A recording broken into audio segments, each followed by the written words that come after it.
બોયકોટની અસર સ્વરૂપ પાકિસ્તાનનો સાથ આપનારા તુર્કી અને અઝરબૈજાનની ટિકિટો ભારતમાં ધડાધડ કેન્સલ. પહલગામ આતંકવાદી હુમલા બાદ ભારતે તુર્કી અને અઝરબૈજાન સાથેના સંબંધો તોડી નાખવાનું શરૂ કરી દીધું છે, જે ખુલ્લેઆમ પાકિસ્તાનને સમર્થન આપી રહ્યા છે. જે ભારતીયોએ આ દેશોની મુસાફરી બુક કરાવી હતી તેમણે પોતાની ટિકિટ રદ કરવાનું શરૂ કરી દીધું છે. એક રિપોર્ટ અનુસાર છેલ્લા એક અઠવાડિયામાં ભારતીય પ્રવાસીઓએ આ દેશો પ્રત્યે ખૂબ જ ઓછા ઉત્સાહ દર્શાવ્યો છે. આ જ સમયગાળા દરમિયાન અઝરબૈજાન અને તુર્કીમાં ટિકિટ બુકિંગમાં 60% ઘટાડો થયો છે, જ્યારે ટિકિટ રદ કરવામાં 250% વધારો થયો છે. આપણા દેશ સાથે એકતામાં અને આપણા સશસ્ત્ર દળો પ્રત્યેના આદરમાં અમે આ ભાવનાને મજબૂત સમર્થન આપીએ છીએ અને દરેકને અઝરબૈજાન અને તુર્કીની બિનજરૂરી મુસાફરી ટાળવાની સલાહ આપીએ છીએ. અમે અમારા પ્લેટફોર્મ પર પ્રવાસીઓને આ બે સ્થળોની મુલાકાત લેવા માટે પ્રોત્સાહિત કરતી બધી જાહેરાતો અને ઓફરો પહેલાથી જ બંધ કરી દીધી છે. ટ્રાવેલ એજન્ટ્સ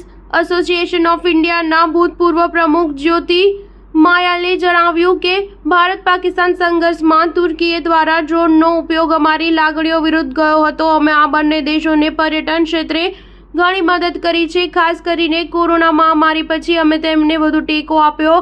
ગયા વર્ષે ભારતમાંથી 3,30,000 લોકો તુર્કીએ ગયા હતા. તુર્કીના અર્થતંત્રમાં અમારું લગભગ 4,000 કરોડ રૂપિયાનું રોકાણ છે. અમારી વચ્ચે વેપારનું કદ પણ ઘણું મોટું છે.